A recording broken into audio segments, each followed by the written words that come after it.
Heavenly Father, we thank you once again for your goodness and mercy towards us, for giving us life and health and strength, for the privilege of this Sabbath day. May we gain a spiritual blessing from being together, Lord, and fellowshipping. You have told us that your people should come together on holy convocations. And Father, this is indeed a high Sabbath day for we are together at this camp meeting, and it's also your Sabbath day. May we reverence this day, maybe not in our socialising and conversations lose sight of the sacredness of this hour. Help us to follow the example that's given in Isaiah 58, where we will not go our own ways or speak our own words. Father, we know that we have no wisdom or understanding, but it's only through your grace and the movements of your Holy Spirit that we can understand your word. Help each of us to cast aside the cares and complexities that we might have, so that we might be free from distractions, and that your Holy Spirit might speak through your word to each of our hearts. Lord, guide our thoughts and our feelings through this day. We ask and pray in the name of Jesus. Amen.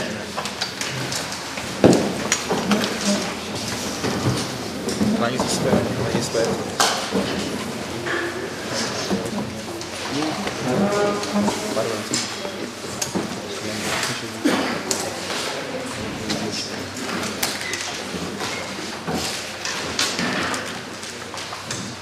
Just want to give us an opening thought before we begin. It's found from the book Reflecting Christ, page 41. And the scripture verse is Colossians chapter 3, verses 3 and 4. Colossians chapter 3, verses 3 and 4.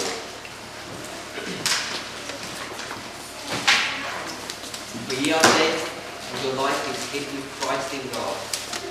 When Christ, who is our life, shall appear, then ye shall also appear with him in glory. Let your light shine forth in good works, said Christ. Ye are the salt of the earth. For if the salt have lost his savour, wherewith shall it be salted? It is thenceforth good for nothing, but to be cast out and to be trodden under foot of men.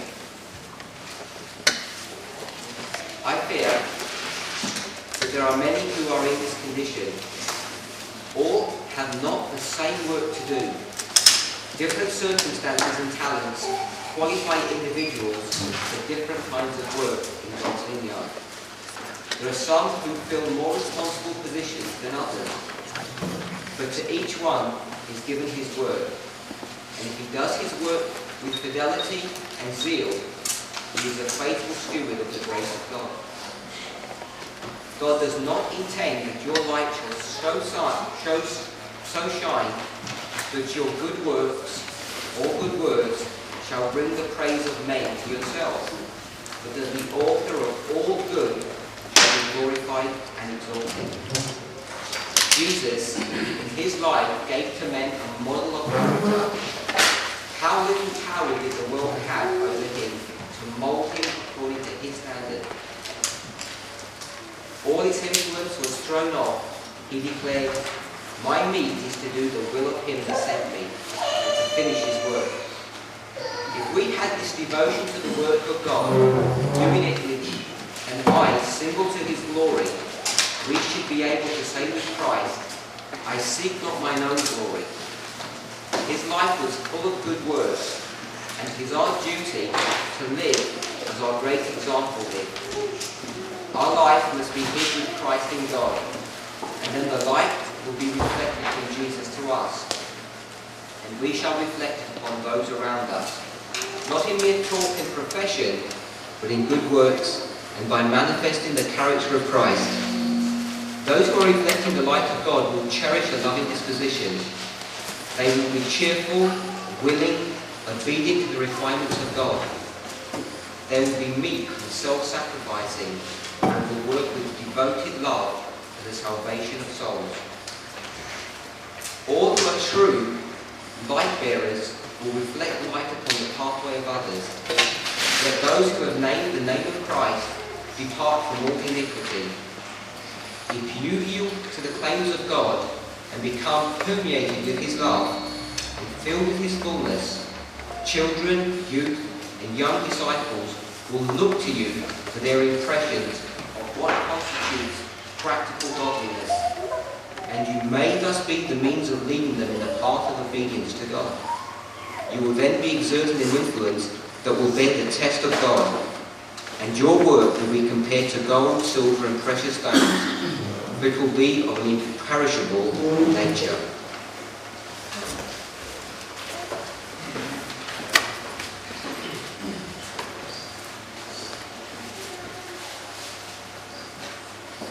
Just some logistics. For those who weren't here yesterday, or you may have forgotten, we're going to break up for lunch about 2 o'clock, hopefully a little bit before that. Lunch will be between 2 and 4. I think there's a walk planned after lunch. And we'll begin back at 4 and finish around 6. Do we have to vacate the hall by 6, I think? Yeah, so we'll be leaving just before 6. There's a question box at the back of the hall if you want to ask some questions. We've got 3 questions. Hopefully we're going to tackle those this afternoon. 3 questions about Sogar and any others that come up. We'll be taking an offering up this afternoon, and we're going to try and fit in a couple of special items, a couple of songs that people want to share with us, with yourselves. Is that some of the housework that needs sorting out?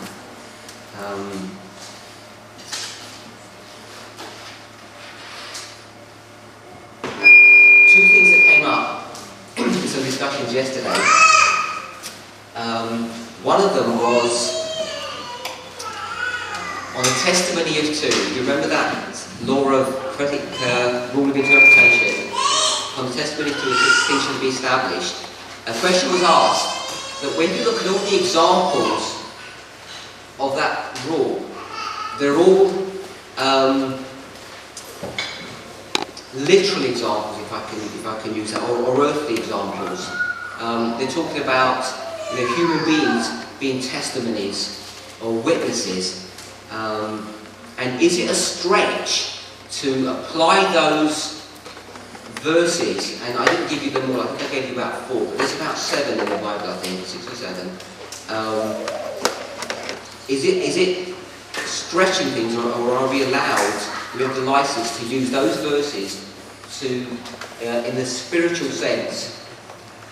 So I have a verse which might help us to address that issue. So if we're going to turn to 1 Corinthians. Does everybody understand what I'm talking about? Yeah, when I gave a rule yesterday, one of them was upon the testimony of 2 which will be established. And the question that was asked was, well, all those examples are really talking about human beings being witnesses to things that are going on around them. Can we apply that to the scriptures by saying, upon the testimony of 2 scriptures is a truth established? So hopefully this verse will help us to show that I think we're able to do that. We're in chapter 15.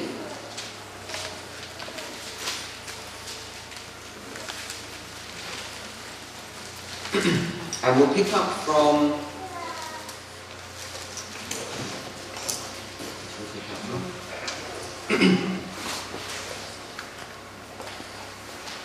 let's pick up from verse 42. We'll pick up from verse 42. Chapter 15, verse 42.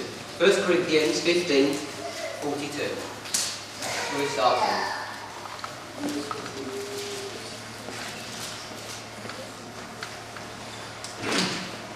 The word says, so also is the resurrection of the dead. It is sown in corruption, it is raised in incorruption. It is sown in dishonour, it is raised in glory. It is sown in weakness, it is raised in power. So you can see up to verse 23, you have this back-to-back comparison of humanity where it's corrupt to begin with and then it's glorified. Okay? So it starts physical and ends spiritual. Paul develops this point further in verse 44, it is sown a natural body, it is raised a spiritual body. There is a natural body, and there is a spiritual body. Verse 45, and so it is written, the first man, Adam, was made a living soul, the last Adam, who was Christ, was made a quickening spirit. So you can see this back-to-back comparison between that which is human or literal and that which is spiritual or earthly and heavenly. Then verse 46 is the verse that I want to point us to. It says, howbeit, that was not the first which is spiritual, but that which is natural, and afterward that which is spiritual. So you can see that the scriptures here are teaching that the examples that we're given are always first natural or literal or humanistic examples, and they lead us to the spiritual fulfillment of those truths. And that's what we're really doing with this idea of the testimony of two. We're using those earthly examples, those bodily examples, to develop spiritual concepts and ideas. So that was one question that came up yesterday, and I hope that addresses that issue. And in another conversation that I was having, it was to do with the witness that we have.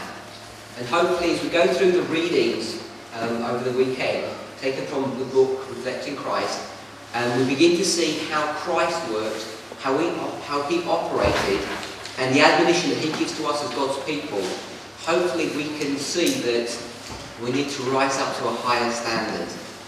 You know, one of the greatest accusations that's leveled to people who present this message about the end of the world, or if you have a similar discussion about perfectionism, is people ask you, are you perfect?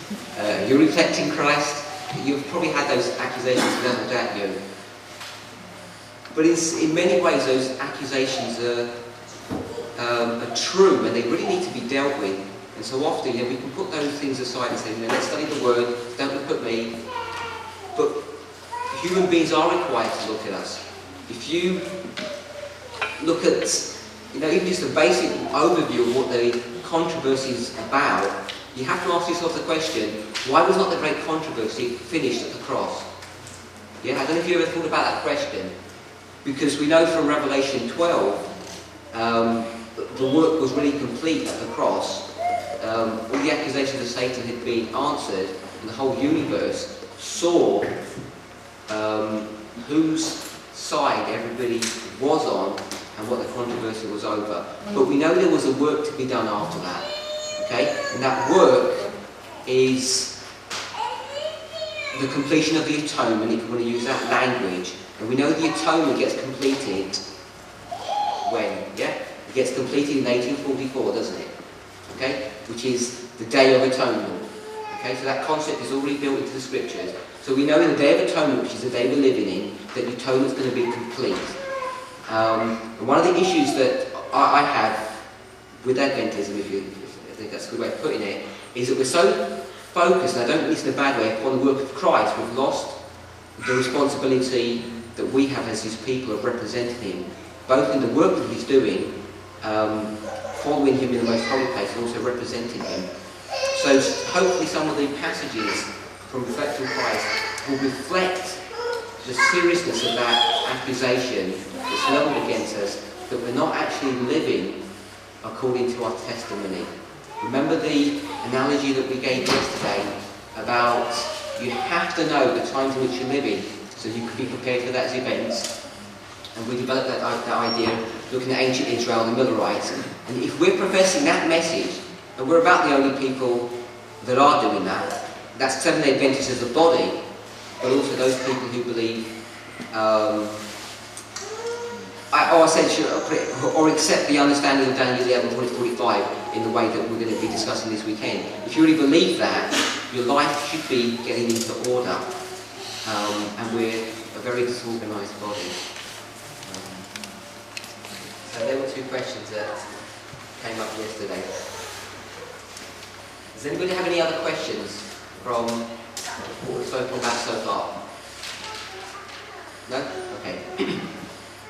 So, just recapping very briefly, yesterday we went through the book of Daniel, and we showed that all the chapters 2, 7, 8, 9, 10 is part of chapter 8, are all dealing with the same prophecy. They all have the same structure. They're dealing with four kingdoms. Fourth kingdom always comes in two phases, and then God deals with these kingdoms. And we said that we should be expecting to see the same structure in Daniel chapter 11. We also noted that Daniel chapter 8 and Daniel chapter 11 begin with the second kingdom and not with Babylon. So, has everybody sort of settled into that and they're okay with that? Yeah? So, we don't have any issues with that. Okay. So, we dealt with Daniel 11, chapter 11, verse 1. We dealt with verse 1 yesterday. And we gave the context and the background of verse 1. Was there anybody here today who wasn't here yesterday? Okay, only a couple of people. So we'll just quickly recap through verse 1. So in Daniel 11, verse 1. Now, I said yesterday that Daniel chapter 10, 11, and 12 are all the same prophecy. They're all one prophecy. And if you were to read verse 1, it says, "Also I in the first year of Darius the Mede, he denies you to confirm and strengthen him." So verse 1 is actually a part of the dialogue that's between Daniel and Gabriel is the one who's speaking in verse 1. And he's talking to Daniel in this continuation of the conversation that's at the back end of chapter 10. So we know that chapter 10 and 11 are connected. You see the connection there. And when he's talking here about the first year of Darius, it takes you back to Daniel chapter 9, verse 1, which is when the vision of chapter 9 is given. So Daniel chapter 9 is in the first year of Darius. And simply, Gabriel is telling Daniel what he did in that year, during that event. And we spoke about the reasons why Darius needed to be strengthened yesterday. So if you go to Daniel chapter 10, verse 1, it tells you when this prophecy is given. It's given in the third year of Cyrus. And you can see that Daniel 11 and Daniel 10 are connected together. So we know the timing and the sequencing of when chapter 11 is given. It's given in the third year of Cyrus. Let's just jump to Daniel chapter 12.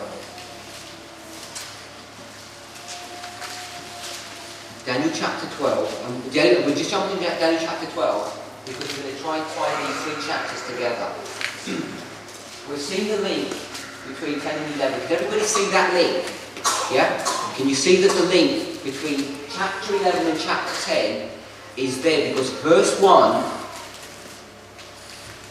of chapter 11 is a part of the conversation from chapter 10. Is everybody comfortable with that? Yeah? And then if you read verse 2 of chapter 11, it says, "And now I will show thee the truth." So Gabriel continues his dialogue with Daniel and he starts explaining things to him. So that we've hopefully shown that there's a connection between the two chapters. So often when we look at these chapters, we isolate them because of habit, and we lose the trust of what's the point of what's being made. So if you go to chapter 12, verse 1, it says, "And at that time," so read Daniel chapter 12, verse 1, and it says,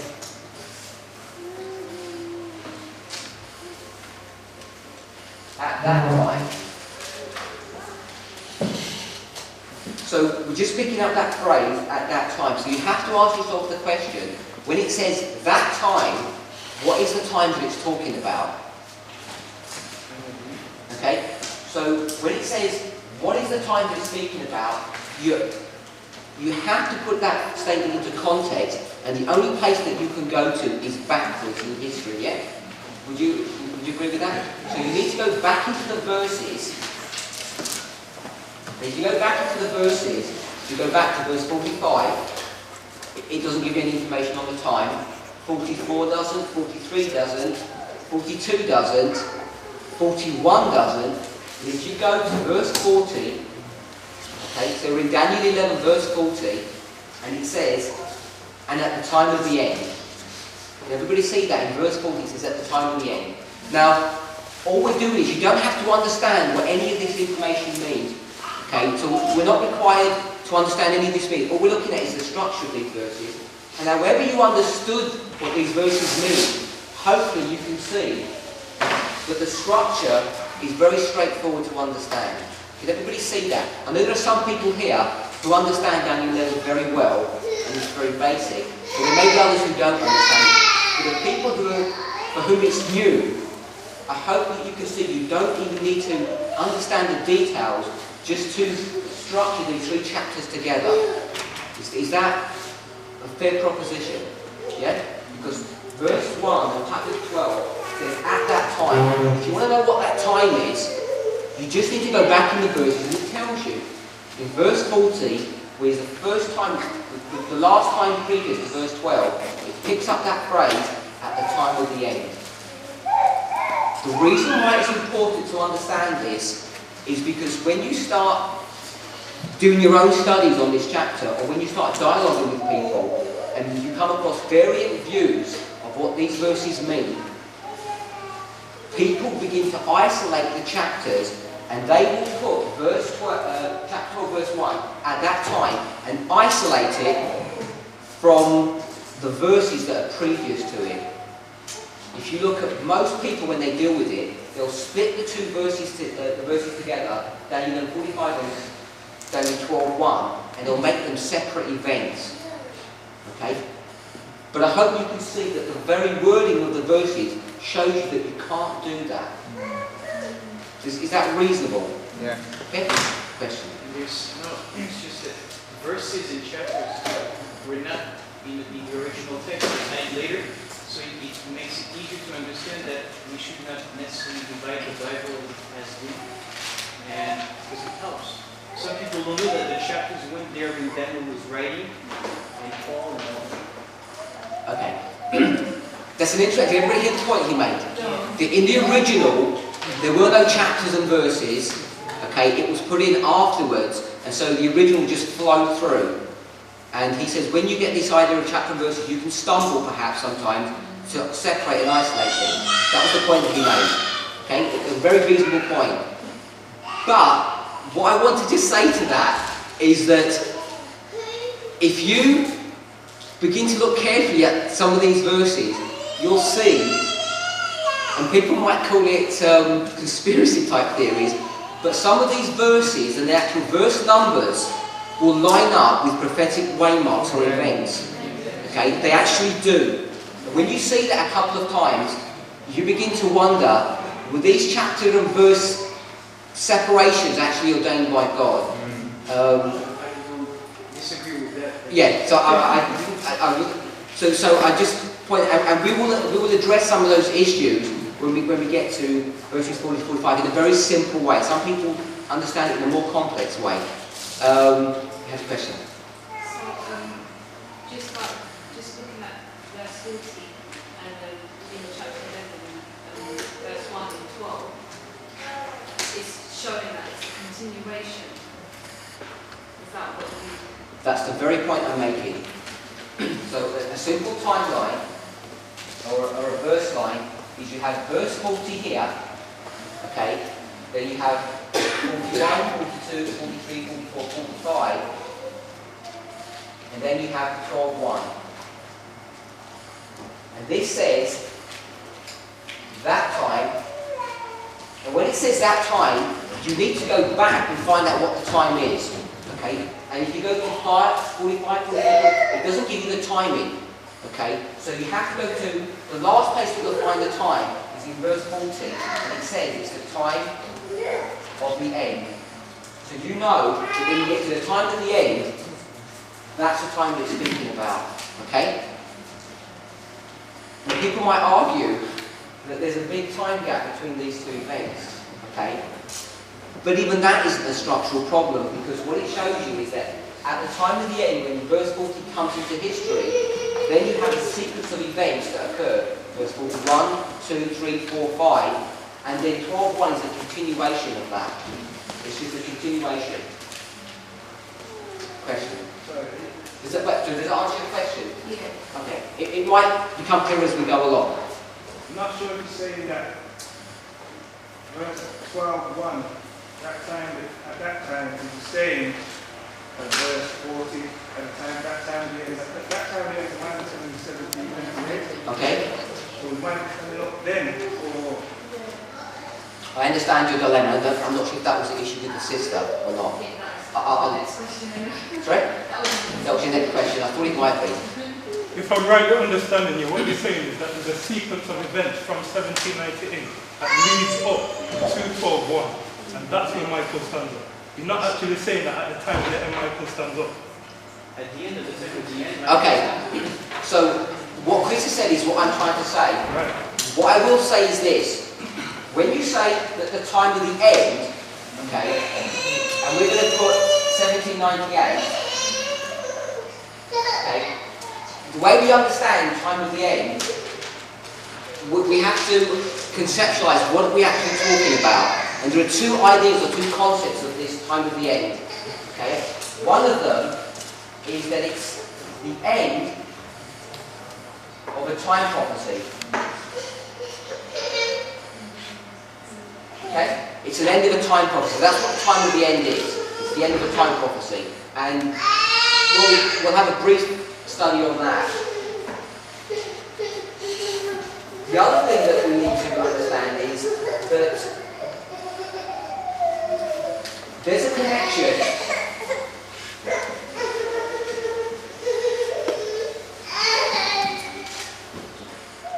Is everybody familiar with the events of 1798? Yeah? Okay? And are you familiar with the events of 1844? Okay? Often we'll keep these two things as two separate events. So when we put them on the timeline, okay, we'll put 1798 here and 1844 there, and we'll call them separate events. Yeah? Most people will do that. But if you read the scriptures carefully, especially down in chapter 8, you'll actually see that these two events are connected together. Okay, there's a very strong connection between these two events. And we'll look at that in a moment. When you see that connection, and you know that the Day of Atonement is here, okay, so this is the Day of Atonement. Everybody agree with that? Okay, and we know that here is the time of the end.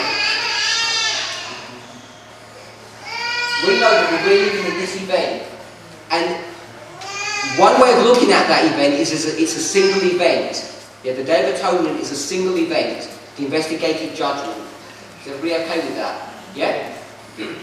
So the Day of Atonement as a single event, which has got waymarks in it, they're the waymarks that we're talking about.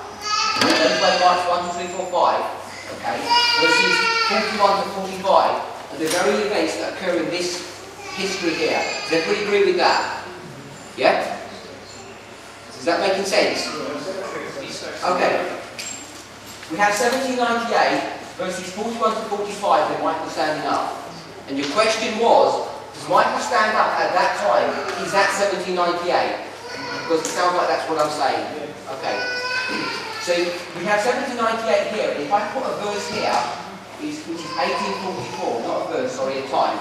The verse is Daniel 8:14. Does everybody understand what I've done here? Okay, so all I've done is I've just put that picture and put it here. The same picture. 1798, 1844, 1798, 1844, verses 41 to 45 with Michael standing up. Is everybody okay? The time of the end is 1798. 1844 is the Day of Atonement, it begins. Okay? After 1844 and after 1798 we have verses 41 to 45, which are those ones here. Is everybody okay with that? Okay? What happens at the end of the Day of Atonement? When does the Day of Atonement end? It ends in two phases, I know. Okay? But the key point that we think about at the end of the Day of Atonement is when Michael stands up. Is everybody in agreement with that? Okay, and that's Daniel 12:1. Yeah? So that's Daniel 12:1. So you can see it from the wording of the verses at that time, which is the time of the end. Okay? You can see it from the wording of the verses, but you can also see it conceptually that 1844 and Daniel 12:1 are connected because they're the beginning and the end of the investigative judgment or the Day of Atonement. Yeah? And verses 41 to 45 just simply slot into that history as events. Is everybody okay with that? So I hope that answers your question, because you can see that this history really is one event when you think about it in the terms of the Day of Atonement, because that's just the beginning or the opening and the closing of the Day of Atonement. Yeah? What I haven't shown you is that the connection between 1798 and 1844, in many ways they're a single event. Okay, sometimes we're so used to splitting those events, and the reason why we're used to splitting those events is because... Am I losing anybody here? Yes. Yes? Okay. You were doing okay when you started off really slowly, but when you started answering all the questions. Okay. When I start to answer the question, it will become easy again. But I know some people have got questions, and I want to try and address those. So if you don't understand what I'm saying, I think the people who have asked the questions understand what I'm saying. Is that... Yeah? Okay. We're so used to having these two time prophecies, the 2300-day prophecy, which ends in 1844, and the 1260, which ends in 1798, as separate time prophecies. So we're used to doing that. Yeah? But these two prophecies are connected together. Okay, this is 457, and this is 538.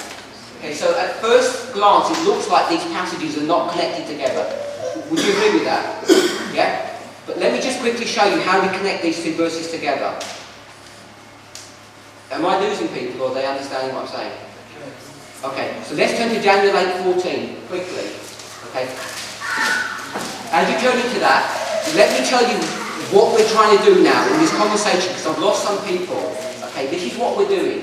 I want to show clearly, okay, both from a word study and from a concept, that Daniel 12 and Daniel 11 are connected.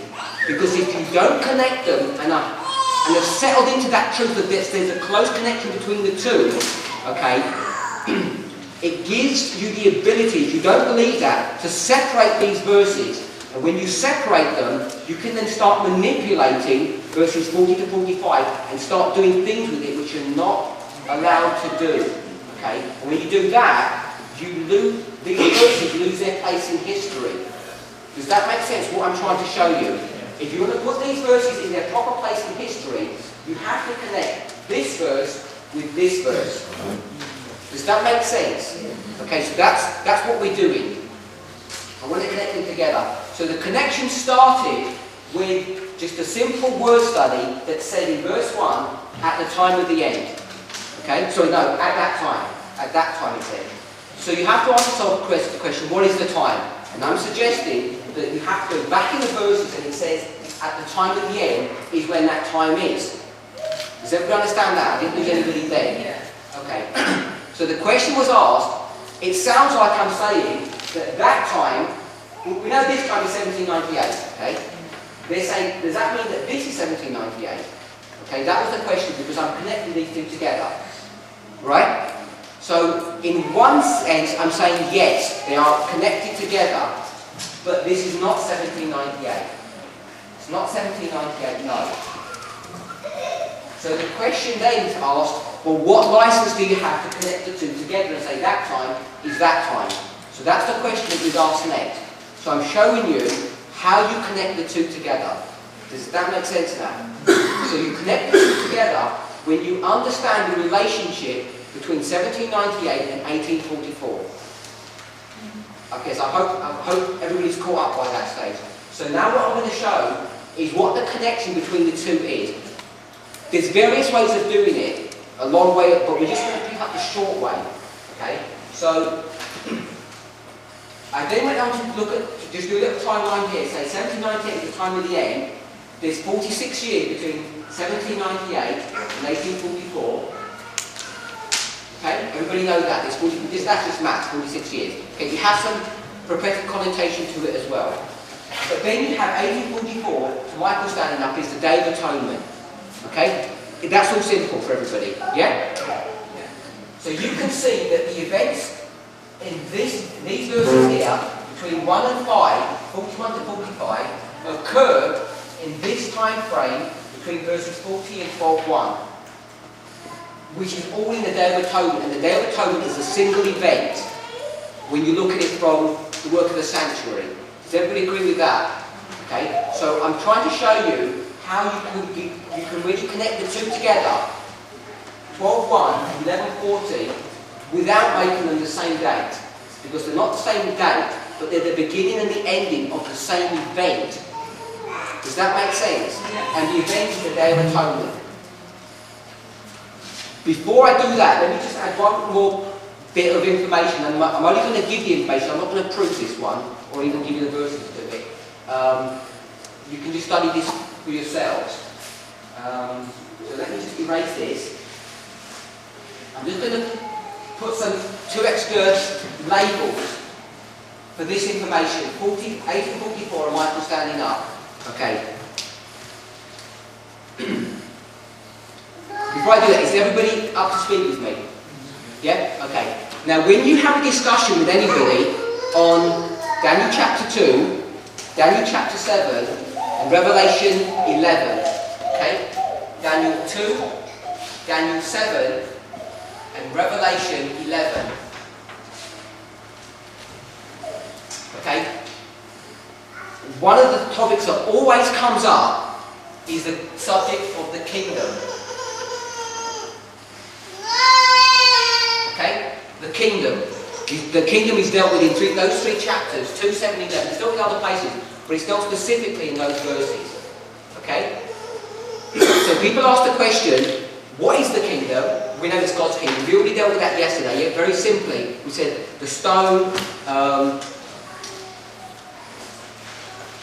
We'll just pick with the stone as a simple event. And we actually read the verses that are in chapter 7. When you look at those verses, it's dealing with the kingdom, which is God's kingdom, which is the solution to Satan's kingdom on this earth. Is everybody okay with that? Now the question occurs is, when is the timing of this kingdom? What is the timing of this kingdom? Okay, so I'm going to put that concept of the kingdom on this chart here. Does everybody understand what I'm going to do? Yeah. Okay, and this issue of the kingdom comes up in Daniel 2, 7, 11. Why is that important? It's important for this reason. Because in Daniel 2, what is the kingdom represented as? A stone, yeah? It's represented as a stone. If you go to Revelation chapter 11, this one here, go to Revelation chapter 11, go to verse 15.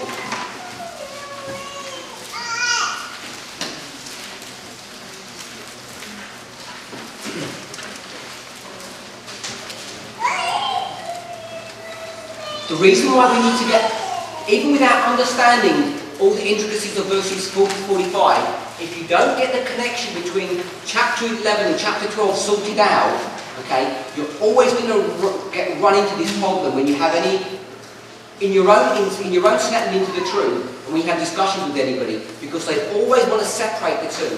When you separate the two, you're able then to push Daniel 11, 40, 45 into wherever direction you want to.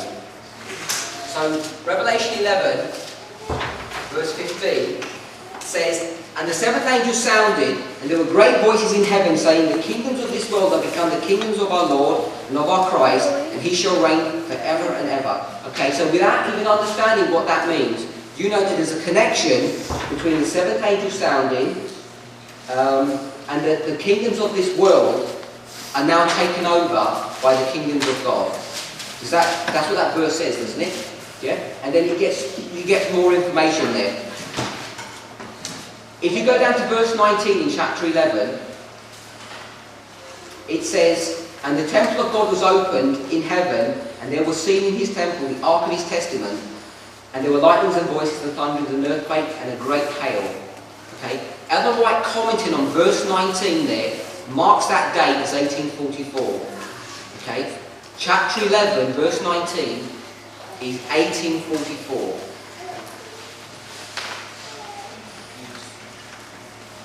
Verses 15 to 19 are not in chronological order, but there is a sequence and a pattern in there. But it's not in chronological order. Okay? I'm not going to go ahead and prove that, but it's defendable. Verse 15, okay, is 1844. I'm going to write that here.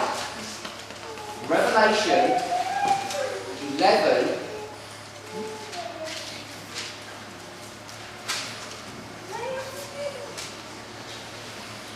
Verse 15 is 1844.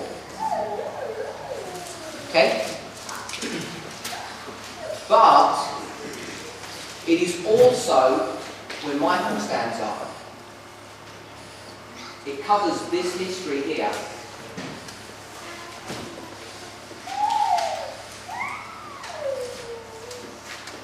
Have I lost anybody? Okay. Don't turn there, but is everybody familiar with Matthew chapter 25? Matthew chapter 25 is the parable of the 10 virgins. Okay. If you're familiar with that story and Ellen White's commentary on that in Christ Logic lessons, when the door is shut, what are they entering into?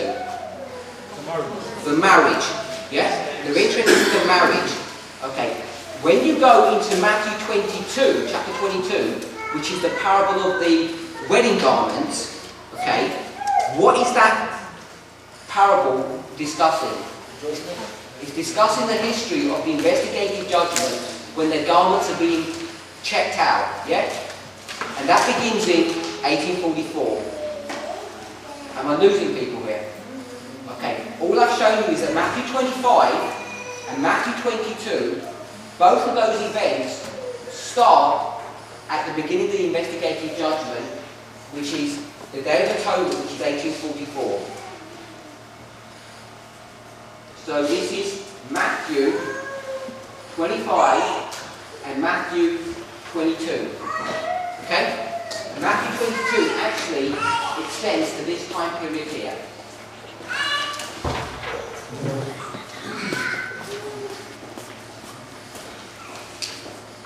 Have I lost anybody? Okay. Was this some time? Matthew 22, yeah. Matthew 22 begins in 1844 and it extends all the way to the end of the investigative judgment. One more passage. This is from early writings. I don't have the page number off the top of my head, but in early writings, Ellen White says, actually I do have it.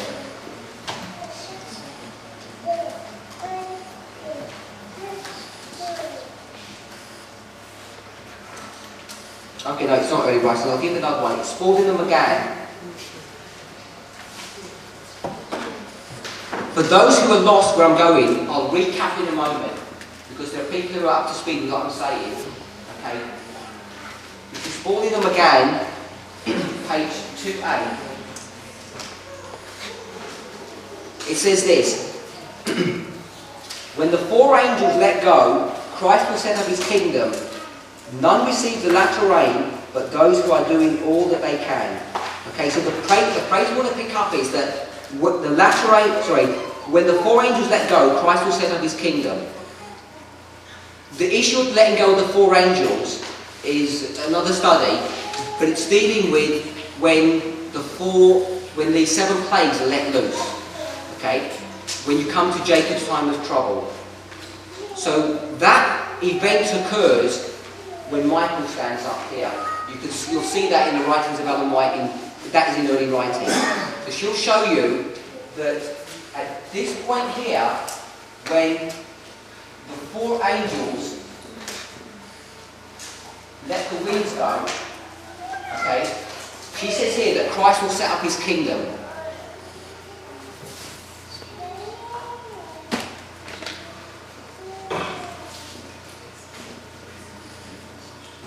So the kingdom's set up when Michael stands up, okay?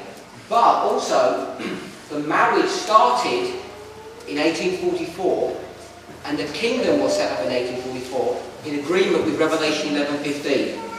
So you see that you have what appears to be two contradictory statements, that the kingdom is set up here and the kingdom is set up here. Does everybody see that?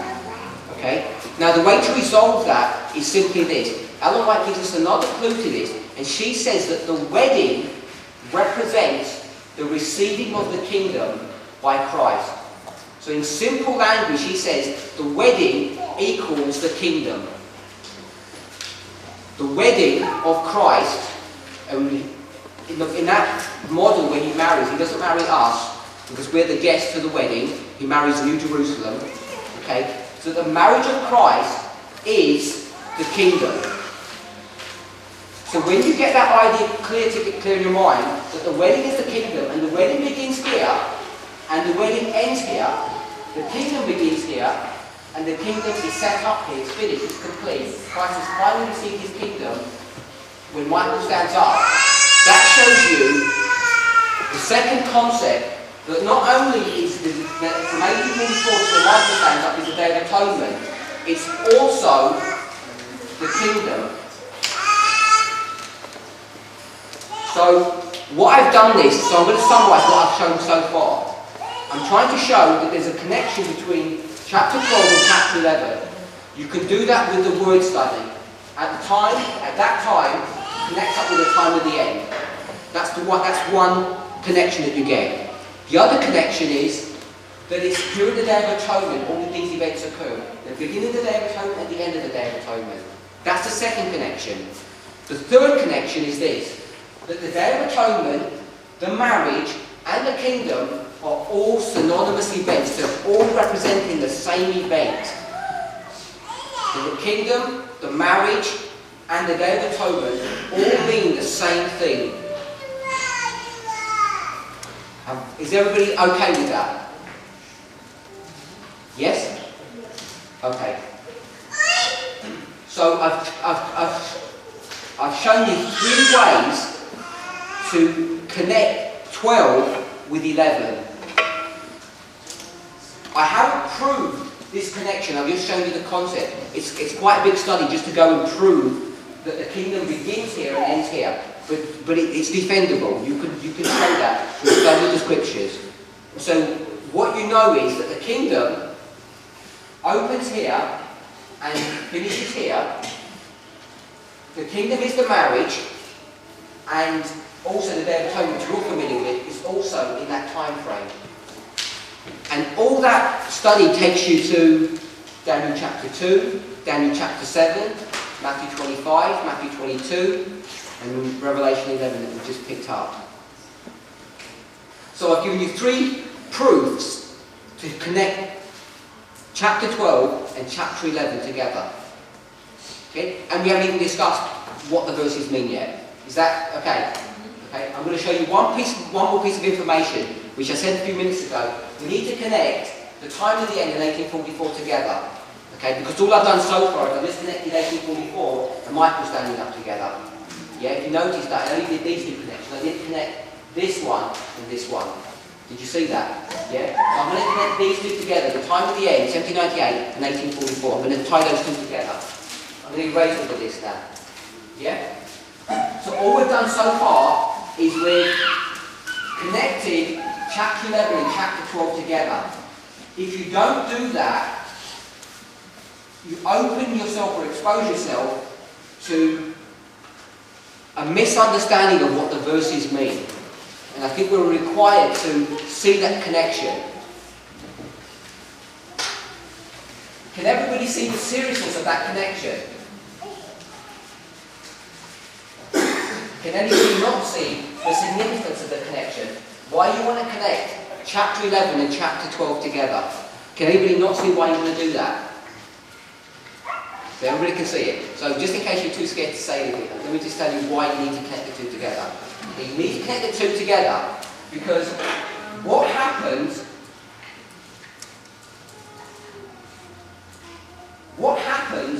in Daniel 12:1 when Michael stands up, what event does that mark? Human probation. Yeah? Does everybody know that? It marks the close of human probation. Yeah? I take that everybody knows that. So that means all of our probation is going to close at that stage. Okay? And then you have the time of trouble, and then you have the second advent. Does everybody agree with that? Yeah, that's all basic. So if you want to know, and this was 1798, and we're living in here in 2011, okay? It says this event here is connected to this event here. And not only with this event, because this event is the beginning of verses 41 to 45, which lead up to when Michael stands up. Yeah? So the reason why you need to connect the two together is that the closer you get to chapter 12, verse 1, the closer you are to the close of probation. And if you see that there's a connection between this event and this one, you know that there must be a connection between verse 1 and these 5 verses, verses 41 to 45, and what those events mean. There's a connection between the two, because the very verses are connecting them. The very wording of the verses connects the two things together. So if you're interested in Michael standing up, which we all should be, because that is the prelude to the second advent, then you need to know what the events are that precede Michael standing up. And if you get those events wrong, you're not going to be prepared for that event. You will not be prepared. That's why you need to understand what the verses mean, and that's why they're significant. That's why they have this serious import. If you don't understand these events, you won't prepare for this event. Questions? It's just, I remember questions of our brothers about that. And the question was really, are you saying that Michael stands up in 1798 was one question? The time of the end is a period. It encompasses the Day of Atonement and all this. The time of the end begins. And at that time, when Michael stands up wherever in this time of the end, he stands up. It's so clear in the sequence of the verses. It's a continuation of the... I think the confusion was that perhaps some people see the time of the end as a date. No, it's not a date. It starts at a date, and it's a time that lasts until it ends, when Michael stands up and Jesus returns. Okay. Did we else have another question?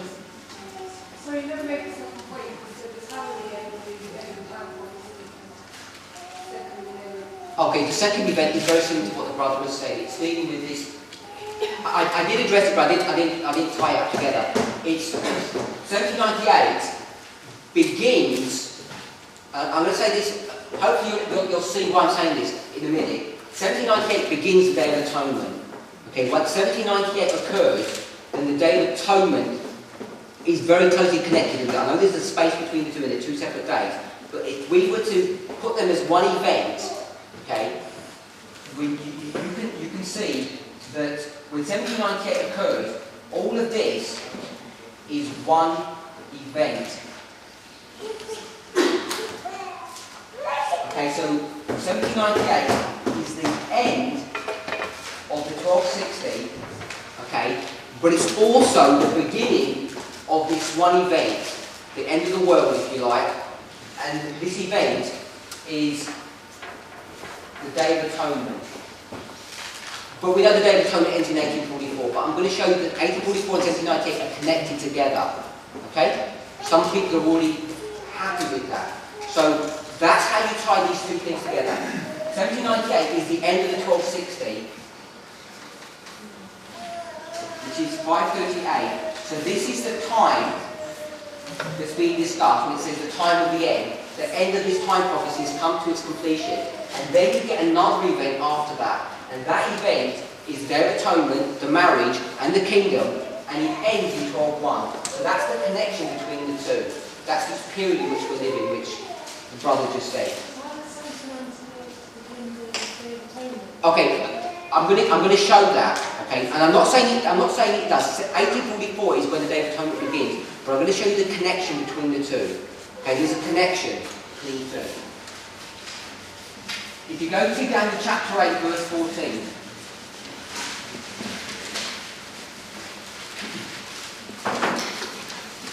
When you start getting involved into this study of Daniel 11, 45, there are a number of kind of hot topics that come up. You'll hear them very quickly if you haven't heard them already. I'll give you the 3 topics off the top of my head, not in any order, but the 3 topics, there are others, is the 2520, okay, that's a hot topic, the glorious land, and Islam, okay, correct? I can't hear you. And the latter rain, yes. The latter rain, Islam, 2520, and the glorious land. Correct? The one is. You have to speak loud, sorry. The one is. The one is. I think she means Revelation 17. Okay, yes. Right.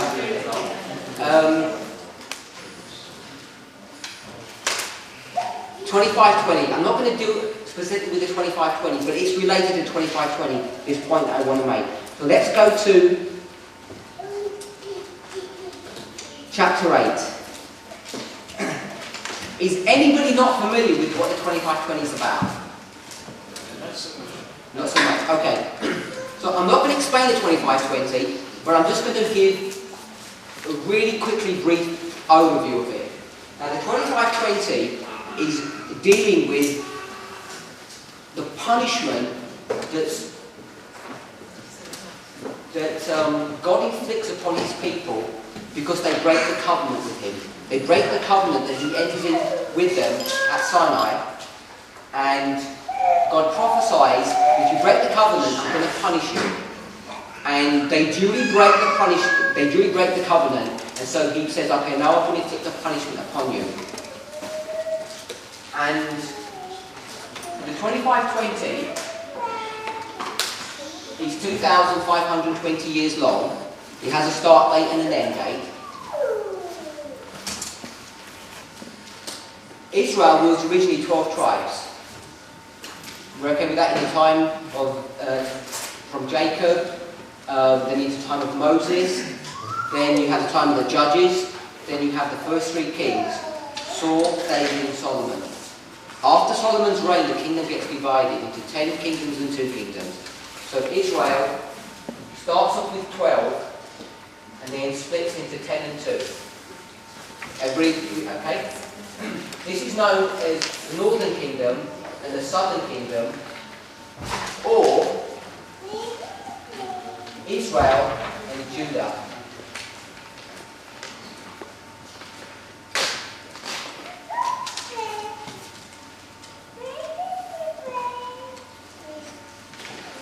When this punishment is inflicted upon God's people, this 2520, the kingdom is already split into 2.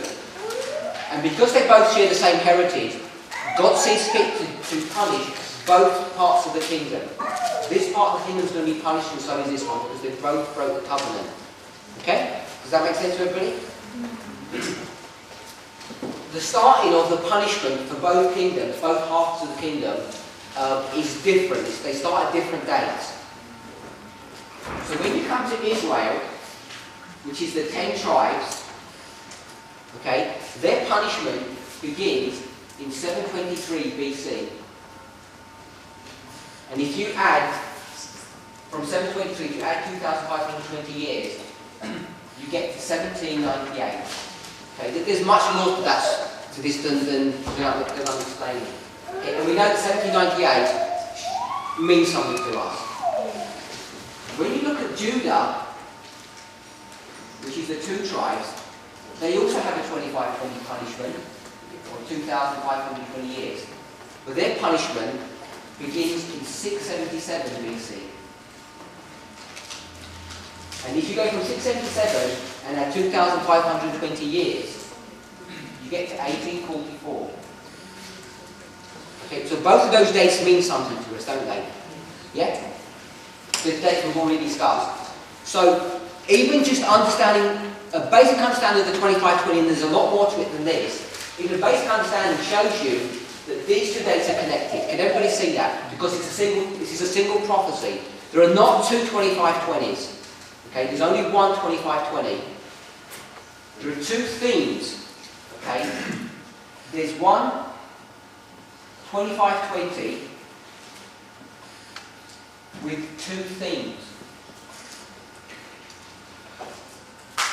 Often people who start studying the 25-20 lose this concept or this idea that they conceptualize, oh, there's two 25-20 because there's two kingdoms, Judah and Israel.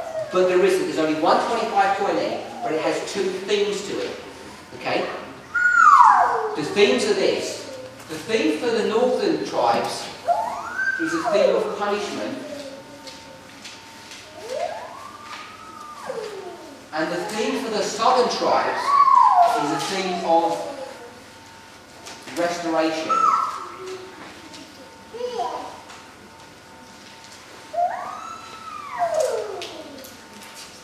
For those who aren't familiar with the 25-20, is that understandable? Like it's a simple overview of what the 25-20 is.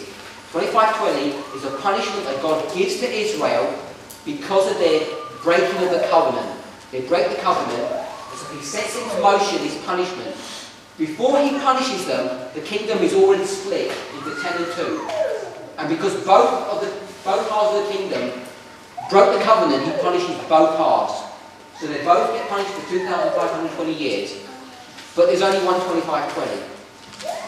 This theme is a punishment, it's a theme of punishment, and this is a theme of restoration. Okay? God's going to restore them.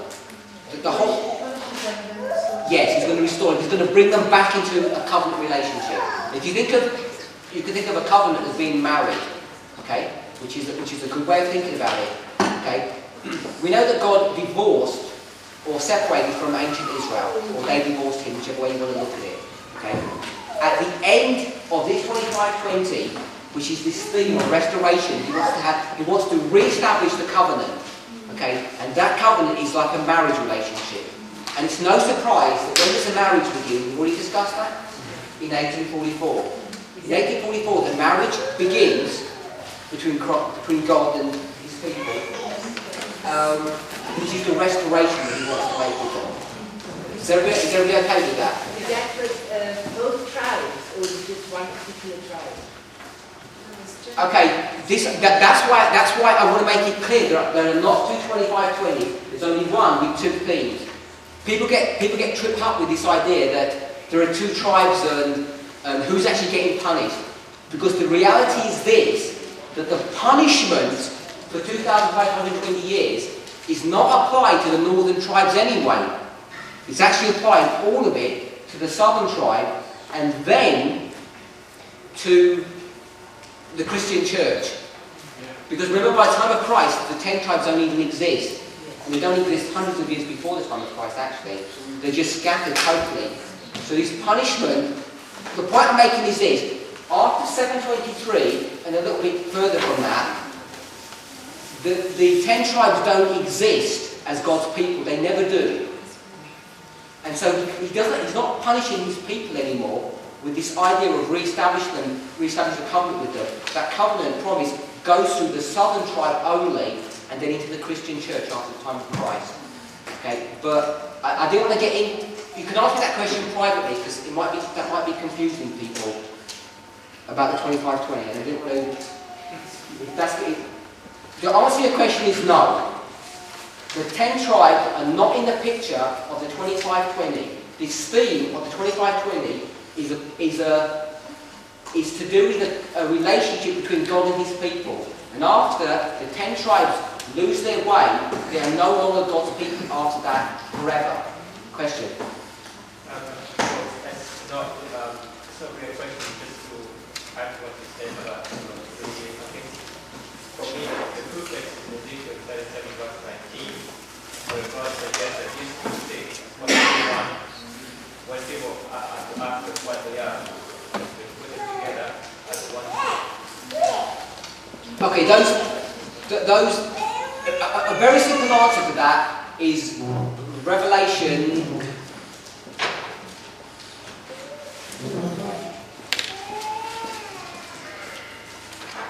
chapter 7. And I'm not saying specifically 144,000, but you see the 144,000, they were sealed, everyone, from the 12 tribes. Okay, so those 12 tribes, spiritual Israel, God's church today, and even you see that in the book of James, where James addresses the Christian church and the scattered 12 tribes. So I think we're in agreement, but I'm going to stop there on the issue of the 25-20 because I can't do it justice and I'm going to start losing people when I address that. So I'm not going to do any more with the 25-20. There might be some help in that discussion about the connection between 1798 and 1844, because it says in verse 26, the judgment shall cease, taking the dominion of the papacy, which is 1798, and then the kingdom and dominion, the greatness of the kingdom of whole heaven shall be given to the poor of the saints, and we know that it's the explanation of verse 14 when the Son of Man draws near the Father, and which is 1844. So there is first the removal of the dominion from the papacy and the giving of that dominion to Christ, so it's very connected. Am I saying the truth, or we have a slightly different understanding of verse 26. If you can ask me that afterwards. Perhaps it was 1844. The connection in verse. Let's go to 8:14. Let me quickly address this issue here. I'm going to connect the two together. One more piece of connection is this. There are 46 years here, and for those who are familiar with this passage, between 1798 and 1844, it takes it's a 46-year time period. And if you go to John, chapter 2, verse 20. Let's just quickly read that. Chapter 2, verse 20.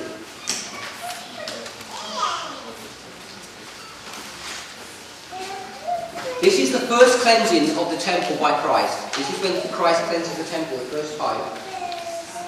After the cleansing of the temple, he gets into a discussion with the scribes and the Pharisees, the priesthood.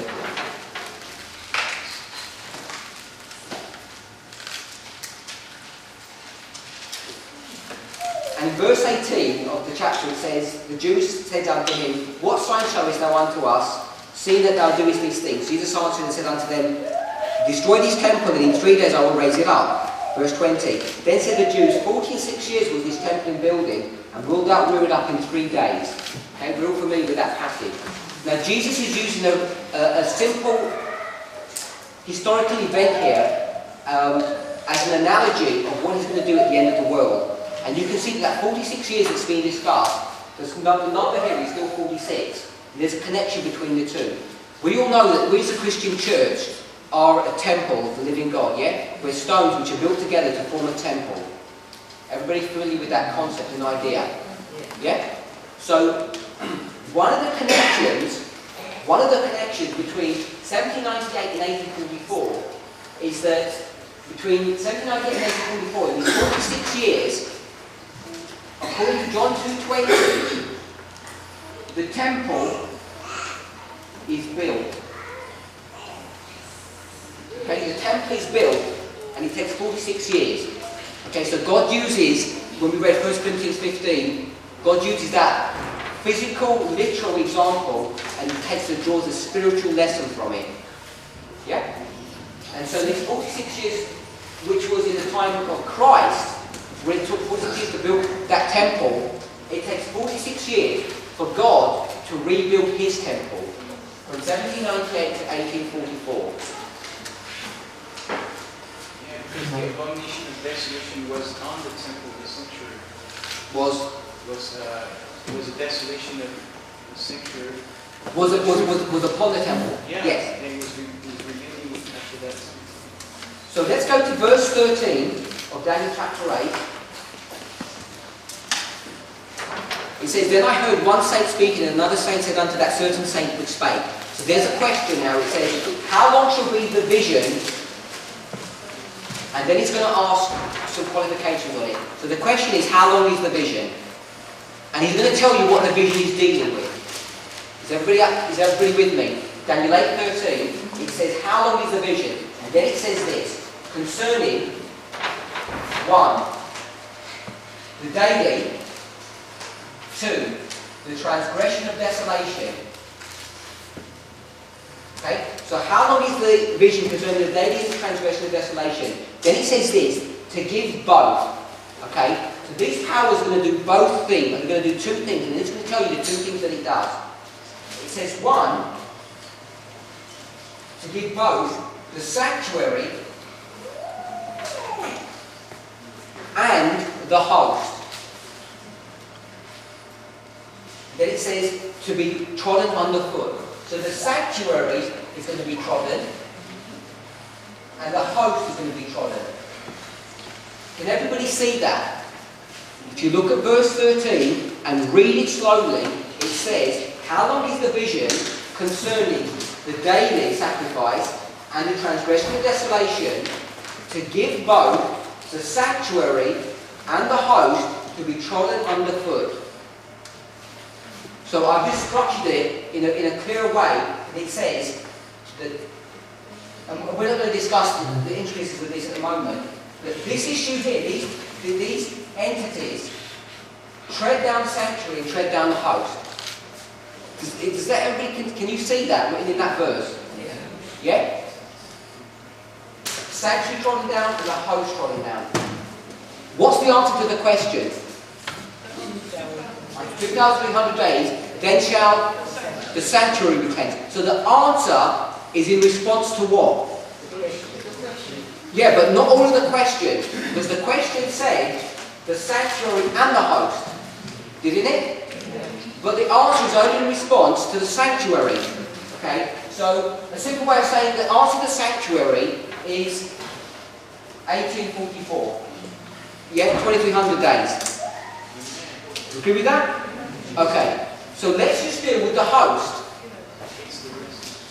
Let's go to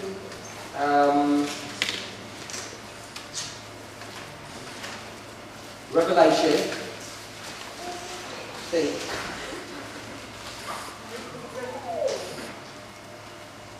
Yeah, let's go to Revelation chapter 11. The answer's already obvious in the question here. We could just put the answer down, but we're going to go to Revelation 11 just to quickly show that. I'm not going to exegesis the verses, but let's go to verse 2. Revelation 11 verse 2. And you'll see clearly the answer to this question here. Okay? Without understanding the verses. You don't need to have prior knowledge. It's all information you already have. Verse 2 says this, but the court which is without the temple, leave out and measure it not, for it is given unto the Gentiles. And then it says this, and the holy city shall they tread underfoot 40 and 2 months. Okay? 40 and 2 months is how much? 1260. When does the 1260 end? 1798. And it says here the holy city. Who's the holy city? Jerusalem. And who does Jerusalem in its spiritual sense represent? God's church. So it says God's church, or the host, is going to be trodden down until 1798. Okay? And when it uses the term tread down here, tread underfoot, it's the same terminology that's saying here. The host are going to be, what does it say in verse 13 of chapter 8? The host trodden underfoot. So when does the treading down of the host stop? 1798. The host is God's people. The host is God's people. You can pick that up from verse 10 of chapter 8. Chapter 8, verse 10 says, did someone ask who the host was? Yeah? Okay, the host, you can see that in chapter 8, verse 10. Daniel chapter 8, verse 10, it says, and it, the little horn, waxed great even to the host of heaven, and it cast down some of the host, and of the stars to the ground, and stamped upon them. So you can see that the host is dealing with the work of the little horn when it persecutes the host of God. That's why it says the host of heaven. So I'm not giving a full explanation of verse 10, but you can see this issue of the host that's been spoken about when it's persecuting God's people, so coming against God is the issue of persecuting God's people.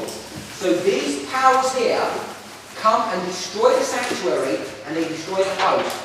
So even in the verse that we're all familiar with, Daniel 8:14, which is the verse of Adventism, you see what? A connection between the sanctuary and the host. 1844, 1798. It even tells you the sanctuary, head of the sanctuary is 1844. The host stopped getting trodden down in 1798. Why did they stop getting trodden down in 1798? Because the Pope is destroyed. They're taken out of the wilderness of Revelation 12. So the punishment upon God's people here, remember we said the punishment? The punishment or the treading down of God's people ends in 1798. In agreement with Daniel 8:14 and 13, when the host stops getting trodden down in 1798. Question? I'm not saying you're wrong. Okay. Daniel 8 verse 10, you said the host of God's people. Yes. How does you tell me Daniel 8 10 about the host? How do you know that? When you see who the power is here that's doing the work, you can see it says, and it waxed great, even to the host of heaven, cast down some of the host, and the stars of the ground, and stamped upon them. So you see, whatever this power is, it's stamping upon the host. Okay? And then, in the question that's given in 13, it says, how long are these powers, the daily and the transgression of desolation, which are the powers that are given in this vision, which are doing this work? It says, how long are they going to be? It says, verse 13, to give both the sanctuary and the host to be trodden underfoot. So this treading underfoot in verse 13 is the same idea of stamping upon them in verse 10. The idea is the same, we're stamping upon them and treading down of them. So you know the people who are doing the treading down in verse 13 are the same people who are doing the treading down in verse 10. Can you see that? I can see that, but I still don't see how the host of God's people in verse 10. Okay. It likens the host to the stars. The host to the stars. So when you go to, for example, a study on the stars, you can see that they also represent God's people. So example is Daniel 12 verse 3.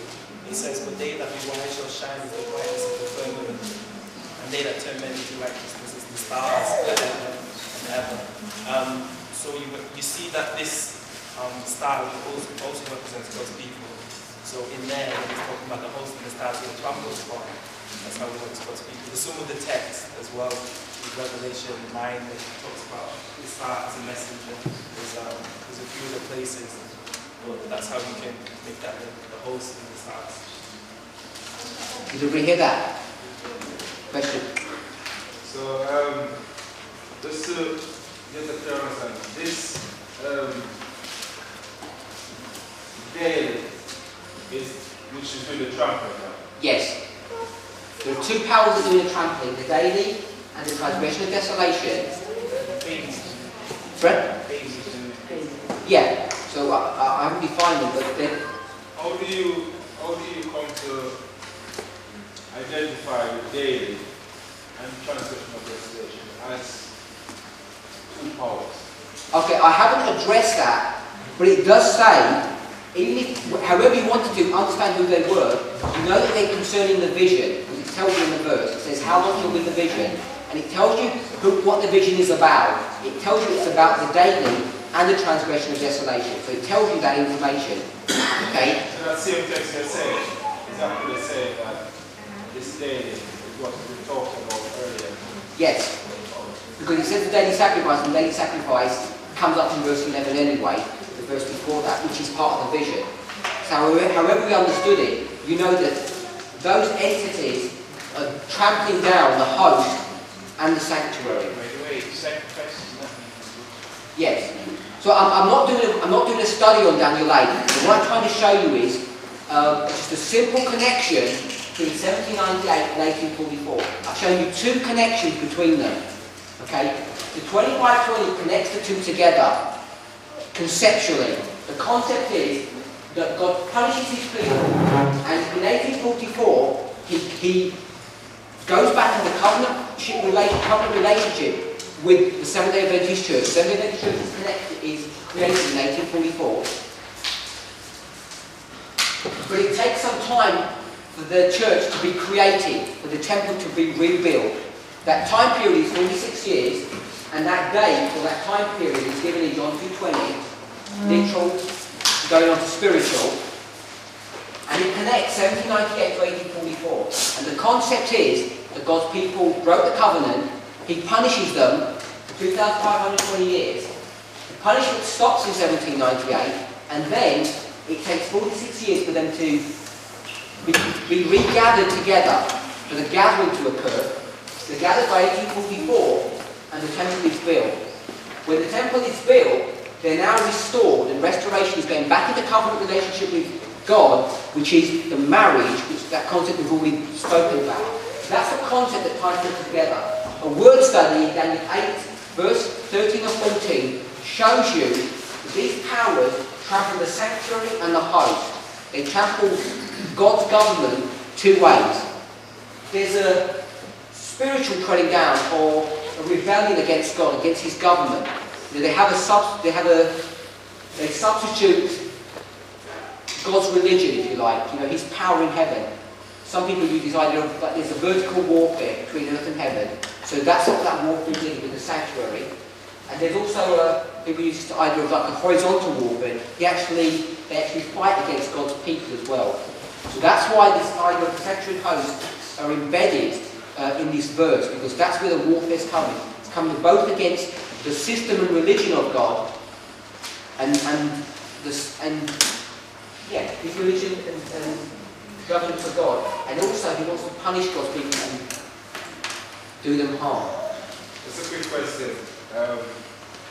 So, is the sanctuary which has been trampled down, is that that's in heaven. Is that in heaven? Yeah.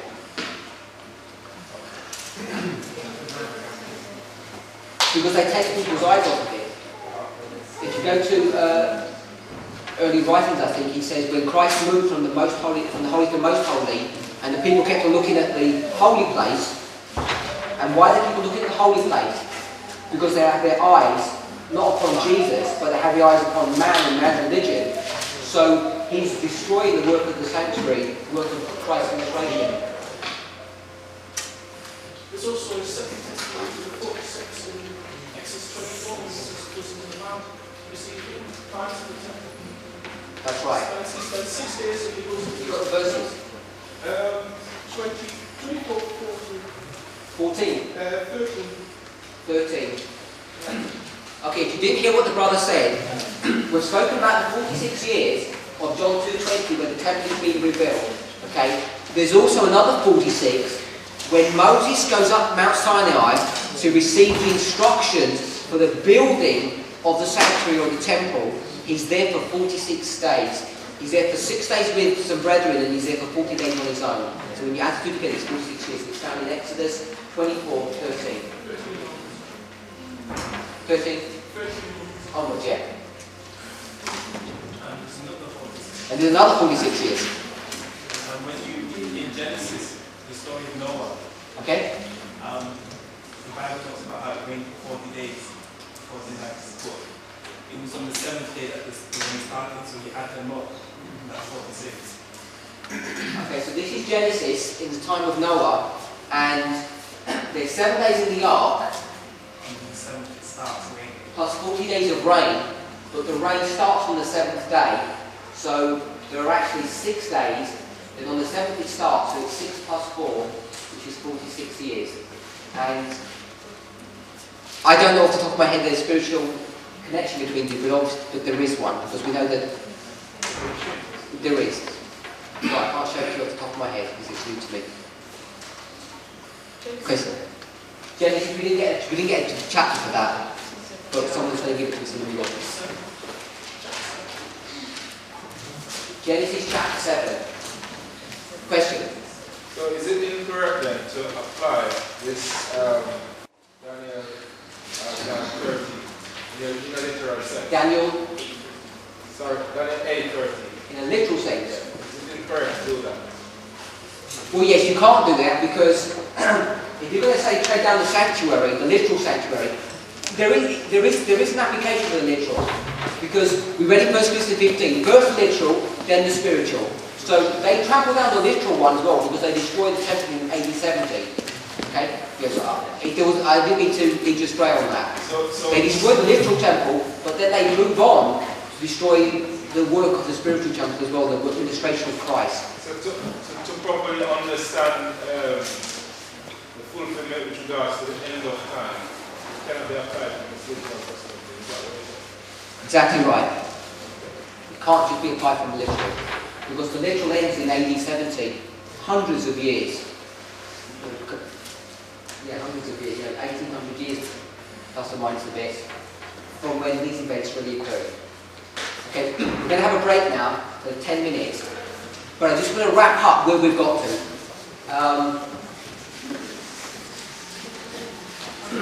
It's taken us some time, probably longer than I thought it would, perhaps longer than you thought it would, to connect chapter 12 to chapter 11.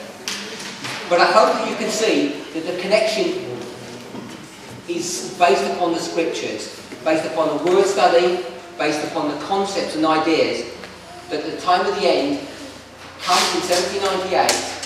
1798 is intimately connected to 1844 through the 2520 study, through, even if you didn't accept that, you can see it straight in Daniel chapter 8, that they're connected together.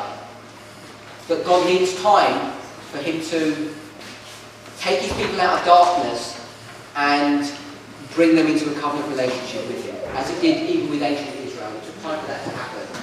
So we're going to wrap up this section, and I hope that in your mind that you've settled now that Daniel chapter 10 and 11 are connected, and Daniel chapter 11 and chapter 12 are connected. And more specifically, the connection in 11 and 12 is a connection that the 6 verses, the last 6 verses of Daniel 11, are connected intimately with Daniel 12:1, which is the close of probation. If you're settled into that truth, let's close with prayer.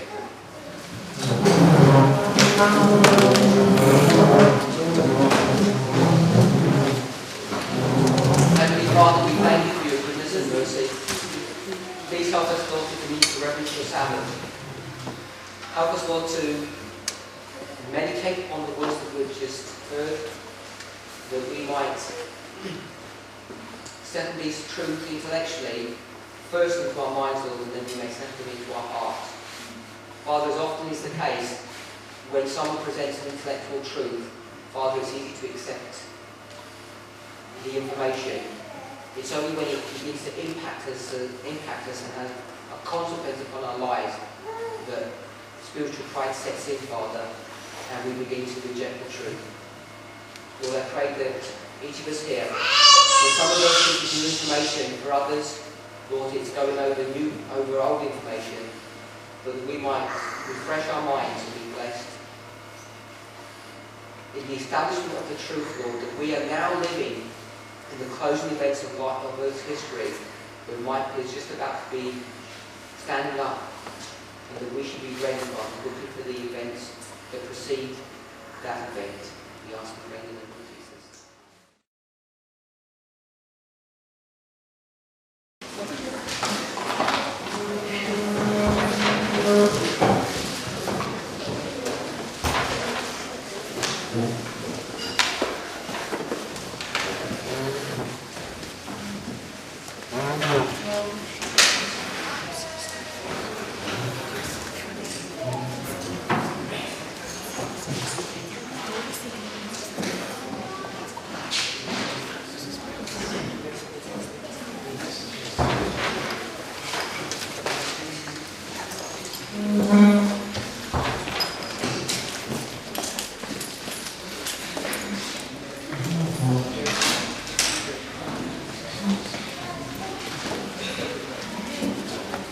Let's open with a word of prayer.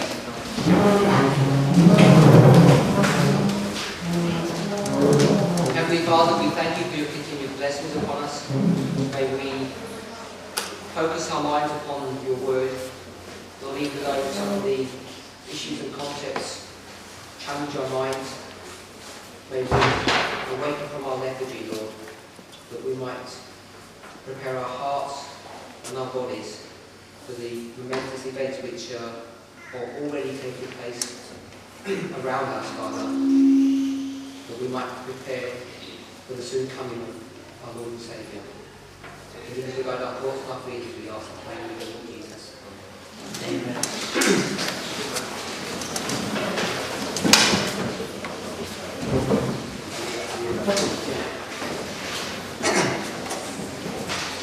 Reflecting Christ, page 42. The Bible verse that goes with this is from Acts chapter 4 verse 13. Acts chapter 4 verse 13, taken from Reflecting Christ, page 42. When they saw the boldness of Peter and John and perceived that they were unlearned and ignorant men, they marveled, and they took knowledge of them that they had been with Jesus. Ever since the fall of Adam, Christ has been committing to chosen servants the seed of his word, to be sown in human hearts. During his life on earth, he had sown the seed of truth. He had sown the seed of truth and watered it with his blood. The conversations that took place on the day of Pentecost were the result of this sowing. The harvest of Christ's work revealing the power of his teaching. Under the training of Christ, the disciples had been led to feel their need of the Spirit. Under the Spirit's teaching, they received the final qualification and went forth to their life work. No longer were they ignorant and uncultured. No longer were they a collection of independent units or discordant, conflicting elements. No longer were their hopes set on worldly greatness. They were of one accord, of one heart, and of one soul. Christ filled their thoughts. The advancement of his kingdom was their aim. In mind and character, they had become like their master, and men took knowledge of them that they had been with Jesus. Pentecost brought them the heavenly illumination. The thoughts they could not understand while Christ was with them were now unfolded. With a faith and assurance that they had never before known, they accepted the teachings of the sacred word. No longer was it a matter of faith with them that Christ was the Son of God.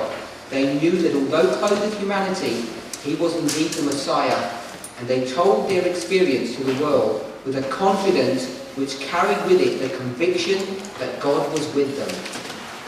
I hope as I'm reading these you can see the parallels to the times in which we're living and the experience that we should be having. They could speak the name of Jesus with assurance, for was he not their friend and elder brother? Brought into close communion with Christ, they sat with him in heavenly places. With what burning language they clothed their ideas as they bore witness for him. Their hearts were surcharged with a benevolence so full, so deep, so far-reaching, that it impelled them to go to the ends of the earth, testifying to the power of Christ. They were filled with an intense longing to carry forward the work he had begun. They realized the greatness of their debt to heaven and the responsibility of their work. Strengthened by the endowment of the Holy Spirit, they went forth filled with zeal to extend the triumphs of the cross. The Spirit animated them and spoke through them. The peace of Christ shone from their faces. They had consecrated their lives to him for service, and their very features bore evidence to the surrender they had made.